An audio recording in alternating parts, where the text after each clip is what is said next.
सभी छात्रों को नमस्कार। हम पढ़ रहे हैं समाजशास्त्र विषय में प्रमुख अवधारणा है भूमिका एवं परिस्थिति। इसमें हमने इसके भूमिका के बारे में पढ़ा, फिर परिस्थिति के बारे में पढ़ा, फिर इसके जो मुख्य कॉन्सेप्ट है इससे संबंधित वो चल रहे थे अपने, जिसमें हमने मुख्य परिस्थिति, पदानुसंग है, स्टेशन है, स्टेट्रम है या प्रतिष्ठा व सम्मान आदि के बारे में पढ़ा है। अभी हम इसे कंटिन्यू रखेंगे।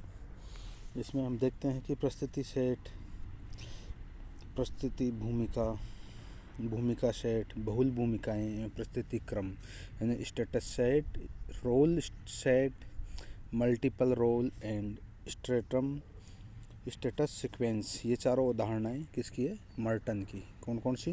परिस्थिति सेट, भूमिका सेट, बहुल भूमिकाएं एवं परिस्थिति क्रम। ये अवधारणाएं आर.के. मर्टन ने दी है। एक व्यक्ति की कई भूमिकाओं का संयोजन को बहुल भूमिका यानी मल्टीपल रोल कहते हैं।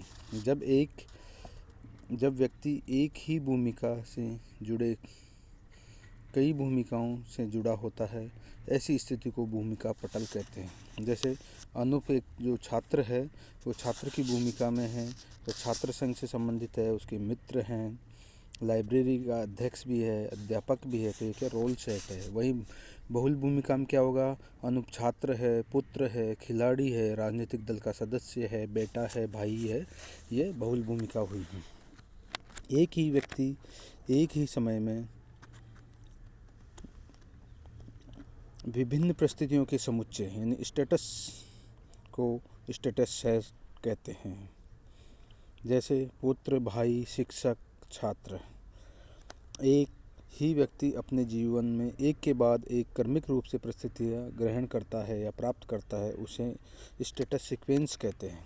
जैसे राम है जो एक विद्यार्थी है, जो पुत्र है, फिर आईएएस बन गया, फिर पति बन गया, फिर पिता बन गया और लास्ट में दादा बन गया। ये क्या स्टेटस सीक्वेंस है। अब हम पढ़ेंगे आगे प्रदत्त एवं अर्जित परिस्थितियों में अंतर। इसे हम इस प्रकार से देख सकते हैं। प्रदत्त परिस्थिति का स्रोत समाज की प्रथाएं, परंपराएं एवं संस्कृति आदि है। वहीं अर्जित परिस्थिति का स्रोत है स्वयं व्यक्ति और उसके गुण।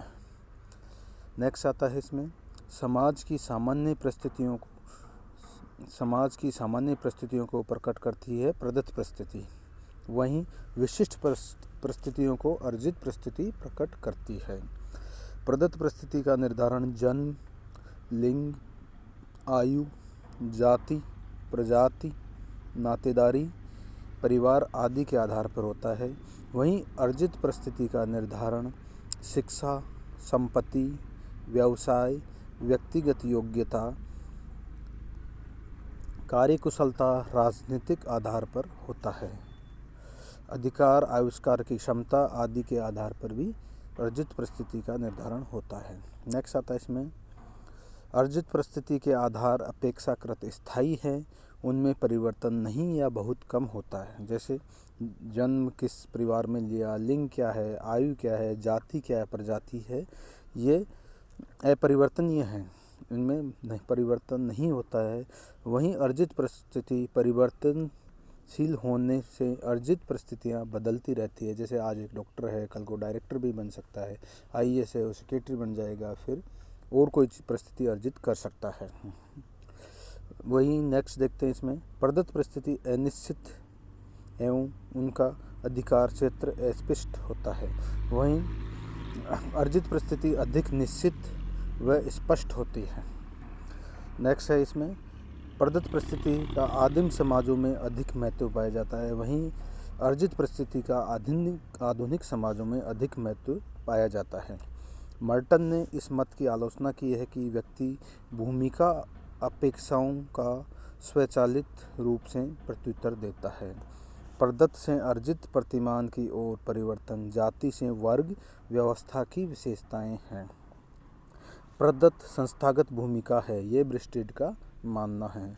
ध्रुवीय परिस्थिति एवं पीड़ाकारी परिस्थिति। ब्रिस्टेड ने बताया है कि व्यक्ति की दो परिस्थितियां जो बिल्कुल असमान होती है तथा दोनों में किसी भी प्रकार का कोई संबंध नहीं होता, जैसे KR नारायण राष्ट्रपति के रूप में, प्रथम नागरिक, जाति के रूप में, निम्न नागरिक। पीड़ाकारी परिस्थिति है वैसी परिस्थिति जिसे कभी स्वेच्छा से स्वीकार नहीं करते और उससे संबंधित भूमिकाओं को करने में पीड़ा का अनुभव करता है। परिस्थिति क्रिस्टलीकरण एक व्यक्ति द्वारा अपनी विभिन्न परिस्थितियों के साथ तालमेल बिठाना ही परिस्थिति क्रिस्टलीकरण होता है। लेंस्की ने 4 परिस्थितियां बताई है: आय, व्यावसायिक प्रतिष्ठा, शिक्षा, निर्जातीयता। इन्हीं चारों में तालमेल बिठाना परिस्थिति क्रिस्टलीकरण है। परिस्थिति सामान्यीकरण यानी स्टेटस जनरलाइजेशन ऐसी परिस्थिति सामान्यतः है जिसका महत्व नहीं होता है, किन्हीं कारणवश महत्वपूर्ण बन जाती है, तो परिस्थिति सामान्यीकरण कहलाता है।